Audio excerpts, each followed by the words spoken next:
Aries, what's up? My name is Taylor. How are you guys doing today? This message is for July 19th to the 25th. So we're going to check in on what are you going to be dealing with this week? And what is the outcome? I am an intuitive reader. I work with spirit guides and archangels. I occasionally swear, depending on my mood. So if you have little ones watching, please earmuff. But it's usually when I'm fired up. We'll see. I don't know. Let's see what energies we are working with.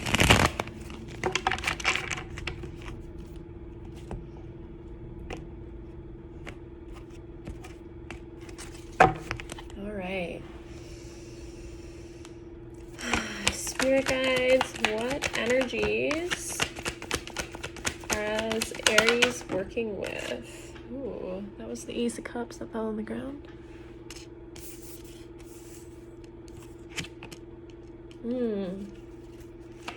Aries, energy for Aries.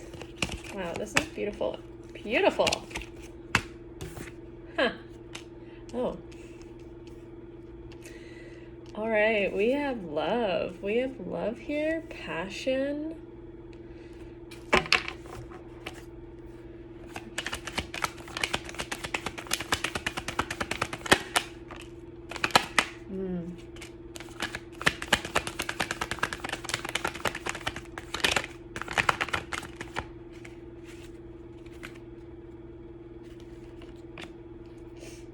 Okay. Interesting.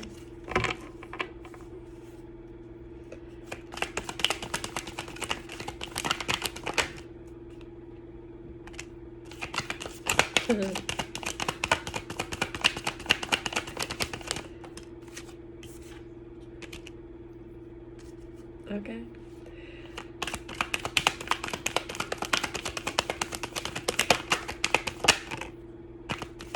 Ooh, ooh.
Hmm.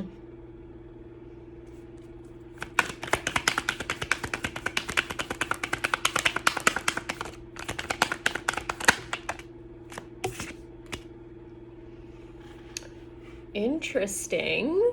Very interesting. So this week could be all about love for you.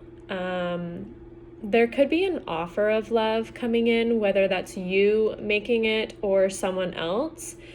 The Knight of Cups was clarified by the Wheel of Fortune, the Sun, so you could be dealing with a Leo. Seven of Wands, Five of Wands, Seven of Swords.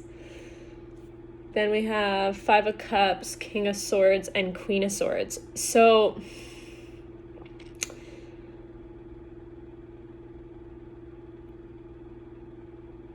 I feel like someone is offering love. And in the past, there was a lot of deception. There was conflict, and somebody might be blocked here.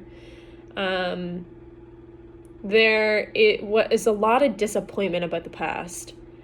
And the King and Queen of Swords tells me that it could have been between both of the people, the masculine and the feminine.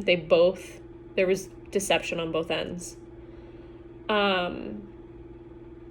The Wheel of Fortune means that something is moving. It's karma as well.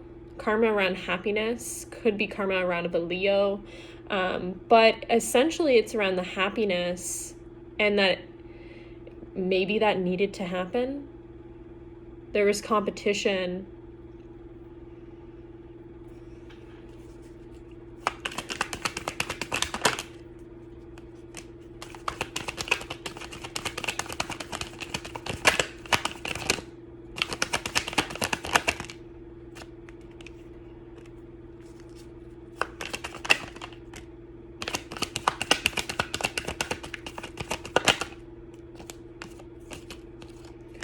Interesting. So, I clarified the Wheel of Fortune by the Death, Ace of Pentacles, Princess of Pentacles, and the World. So what this is telling me is that the cycle has ended.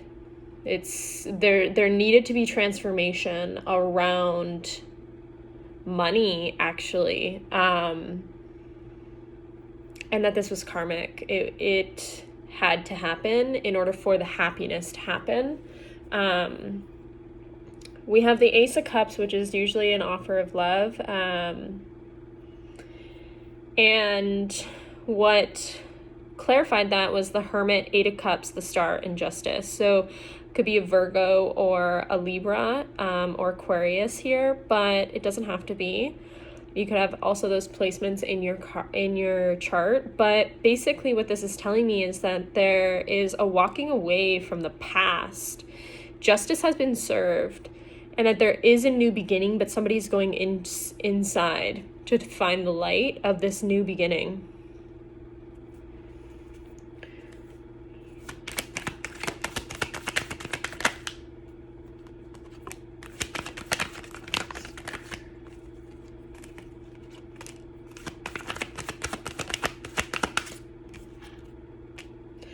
So I clarified the Star, and it was clarified by the Four of Wands, which is usually about a commitment, could be a marriage.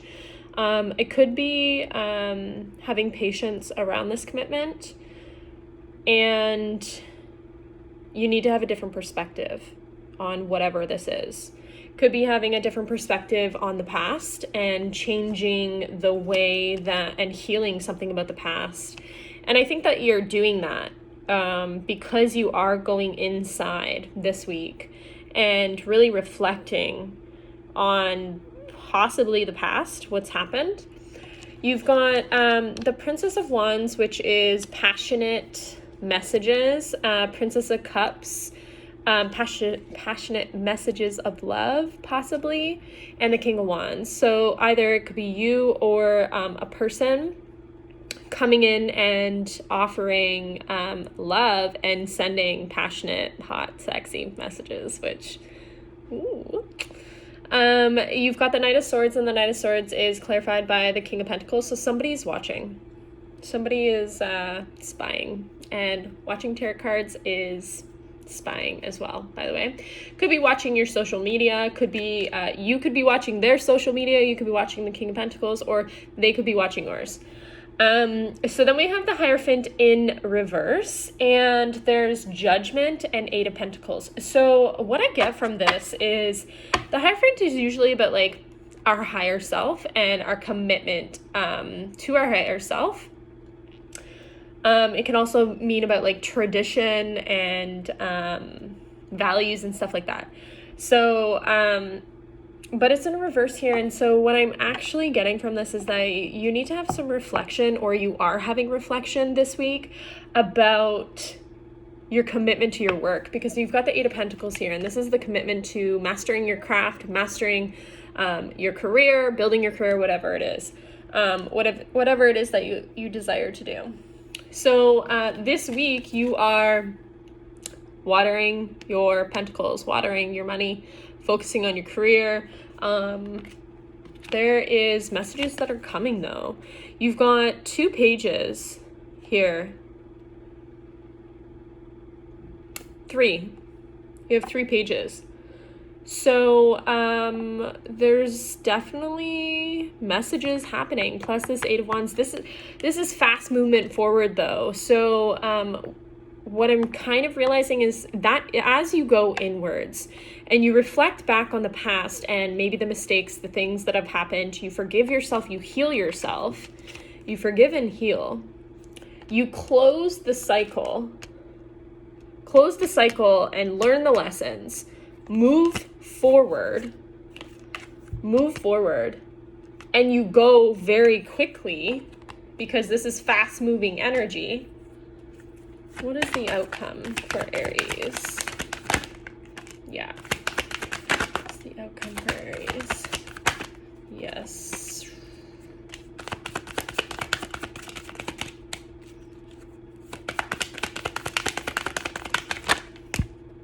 Yeah. Okay, so as you go inside, where is the Hermit? As you go inside, reflect on your past. Reflect on the deception, the competition, the guardedness, the truth.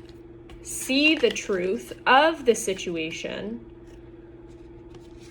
Be honest with yourself about the disappointment. Close the cycle. It's over. Whatever it is, whatever energy you're holding on to, it's time to walk away from that past energy so that you can have a new beginning in commitment, in love. A sexy, passionate man or woman. Move forward, and the outcome is the Lovers. You find balance within your money, possibly even in the commitment, because if you don't, you're going to be stuck in your head and going around in cycles in toxicity. So I have recently been watching a lot of Abraham Hicks, and I'm huge on Abraham Hicks. I've always watched Abraham, but I haven't watched in a long time, and I watched a recent video that literally just made so much stuff click inside of my head. And Esther talks about, or Abraham, whatever we want to say, talks about how when we have cycles, the reason why we continue to go back and be stuck in our head, like seriously stuck in our head, is because we have created so much focus around the worry and the stress and the thing that we're trying to overcome. So in the self-development industry, they talk about, let's go inwards and look inside of your head and really decide like what belief systems and what blocks and what things. But I really love the way that Abraham put this, and I actually clicked for me because I've actually dealt with life in this way. So she says, if you were to just focus on the feeling good things, so if you're reflecting back on your life and your relationship and maybe relationships in general, and maybe you're seeing another pattern show up in your life in another relationship that you might be in, because you focus so much on the worry, the stress, maybe you're afraid to be cheated on, maybe you're afraid to be deceived again, maybe all of these things. Because you're so afraid and you focus so much, oh my God, I don't want this to happen. Oh my God, I don't want this to happen. You actually have it end up repeating and you make it come to fruition. But if you had just if you choose time and time again, every time you catch yourself thinking those negative thoughts or thinking those negative fears, all of those fears that you're stuck inside of your head, you would deactivate that momentum and reactivate the positive momentum, meaning that it's not just the power of positivity, but in order to deactivate that pattern in your life, you have to stop focusing on it. How do you stop focusing on it? You focus on something that makes you feel good. Doesn't matter what it is, even if it's like, oh my God, this beautiful place that I live in, and oh my God, I'm so thankful for all of these things, the more appreciation and the more love and acceptance and all of the good feelings that you decide to choose over and over the negative feelings, over the worry, the stress, the fear, the pain, all of that. In order to get yourself out of that pattern, you must continue to choose the positive, happy thoughts. So it's not even about choosing positive, happy thoughts around relationship. If every time you think about relationship, it brings you pain, fear, worry, stress, then stop thinking about that subject. Think about the things that bring you happiness. Think about the things that you're thankful for. Think about the things that excite you, that make you happy. And over time, what happens is that you deactivate that pattern and you're no longer going to feel the fear and feel the pain and feel all of those things. Absolutely heal it, but make the decision to let go of that thought pattern. And I really resonated with this because I often go through cycles of that where I fall into the loops of stress and to worry and fear and my story around relationships and that everyone cheats on me and all of these things. I don't even want to say those things anymore because the more that I say them or the more that I'm declaring and I bring those things into my life. So now this I'm declaring right now, that's the last time that I'll ever say it. But in order to change my life, I have to think about happy things. I'm so thankful for my career. I'm so thankful for the money that I make. I'm so thankful for all of the things that I do. I'm so thankful for the people who subscribe to my memberships. I'm so thankful for all of those. And it makes me feel very appreciative and very happy. And I feel good inside. And when I feel good inside, I'm going to naturally attract the right people, the right lover, the right everything into my life by default without even having to focus on it. So if you're stuck in your head, Aries, this week,